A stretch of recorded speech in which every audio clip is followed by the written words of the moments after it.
ইমান তোমার যদি বুঝা ইয়নু এনে এখন কদা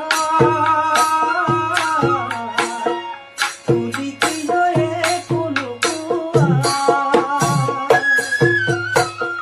মরণ ইমান তোমার যদি বুঝা